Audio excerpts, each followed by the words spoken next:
Welcome back, my sleepy legendary engineers, to my channel.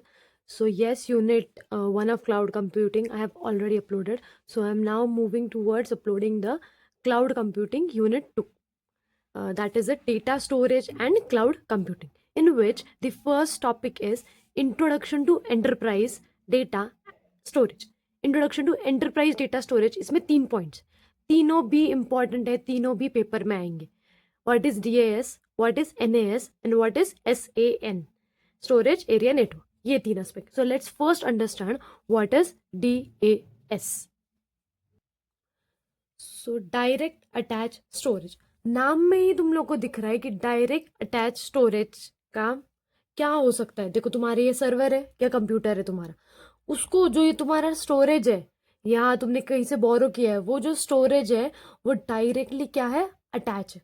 यहाँ बीच में ऐसा कोई नेटवर्क नहीं है कि इस नेटवर्क पे, जैसे तुम क्लाउड कंप्यूटिंग होता है ना, कि क्लाउड में तुम लोग तुम्हारा जो कंप्यूटर है उसको क्लाउड एक्सेस करते हो, जैसे गूगल ड्राइव.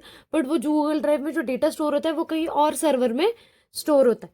सो ये दोनों कैसे कनेक्टेड होते हैं, ये एक नेटवर्क से कनेक्टेड होते हैं. बट यहाँ पे ऐसा नहीं है, यहाँ पे डायरेक्ट अटैच स्टोरेज, जो तुम्हारा सर्वर है, जो तुम्हारा कंप्यूटर है, उसी से क्या है, तुम्हारा स्टोरेज डायरेक्टली अटैच्ड है. Direct attached storage is a storage device that is directly connected to a computer or a server.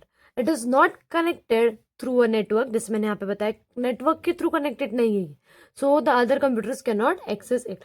अगर नेटवर्क के थ्रू कनेक्ट होता, तो अगर जैसे मैंने बोला था, अगर तुम्हारे यहाँ पे ईमेल लॉगिन है, यहाँ पे तुम्हारा ईमेल लॉगिन है, ये डिवाइस फेल हो गया, तुम्हारा कुछ काम करना बंद हो गया, तो तुम्हें दूसरे डिवाइस पे तुम तुम्हारा ईमेल लॉगिन करके जो ये वाला तुम्हारा डेटा है वो इस नेटवर्क के थ्रू इजीली एक्सेस कर सकते थे.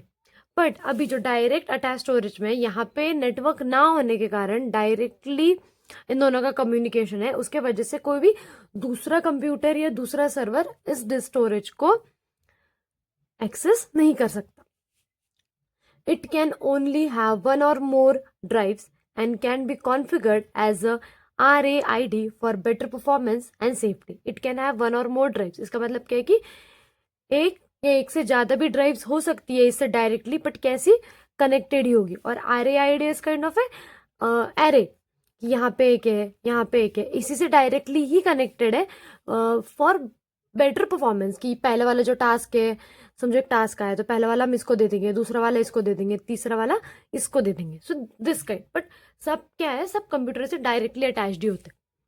देन अभी जो DAS है, डायरेक्ट अटैच स्टोरेज में 2 टाइप्स होता है, एक इंटरनल होता है और एक एक्सटर्नल होता है. देखो, इंटरनल मतलब क्या, in this type the storage device is connected inside a computer system.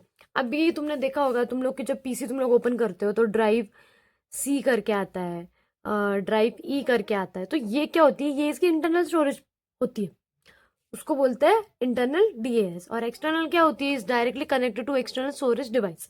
जब तुम्हारा PC किसी एक्सटर्नल स्टोरेज से कनेक्टेड हो, which can be like pen drives है तुम्हारे, जैसे DVDs है. देखो यहाँ पे लिखा है, example of external is hard disk and CD DVDs, क्योंकि इस DVDs वगैरह में भी क्या रखी होती है, इन्फॉर्मेशन रखी होती है, डेटा रखा होता है. तो ये क्या हुआ, ये एक्सटर्नल हो गया. और जो इनबिल्ट है अंदर, drive C and drive E, this are what, internal DAS.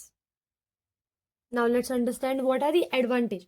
देखो, तो कुछ क्या है, बस ये PC है, इस स्टोर्ड एरे या फिर तुम्हारा ये जो स्टोरेज डिवाइस है उससे डायरेक्टली कनेक्टेड है. इसके वजह से यहाँ ना कुछ नेटवर्क है ना कुछ है, तो इसका जो मेंटेनेंस का कॉस्ट आता है, जो सेटअपिंग का कॉस्ट आता है, वो बहुत कॉस्ट क्या होता है, लो इनिशियल कॉस्ट.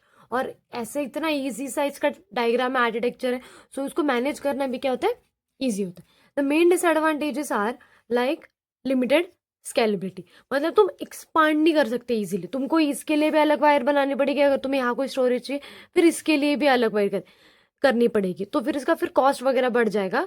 तो ये प्रैक्टिकल नहीं है इस DAS के केस में. हम क्या कर सकते हैं, लिमिटेड ही होते हैं, स्केलेबिलिटी होती है, ज़्यादा स्केलेबिलिटी नहीं बढ़ा सकती, क्योंकि अगर 3-4 बढ़ा लिए ठीक है, बट अगर हमें 100-200 करें तो उतनी वायर्स लेके आएंगे, ये तो प्रैक्टिकल नहीं हो ना फिर उन वायर की connection and all. So, DAS is connected to a single server and cannot be easily shared with multiple server. जैसे मैंने पहले भी बताया था कि जो ये सर्वर होता है तुम्हारा, वो बस इससे कनेक्टेड होता है. तो इसमें जो फाइल है, अगर ये वाला फेल हो गया तो बस ये एक्सेस कर सकता था, अभी इससे कोई दूसरा कनेक्टेड नहीं है डिवाइस. तो इसमें क्या होता है ना, शेयर्ड नहीं होता ये अमंग मल्टीपल सर्वर्स. सो या this was all about this easiest concept DAS, direct attach storage.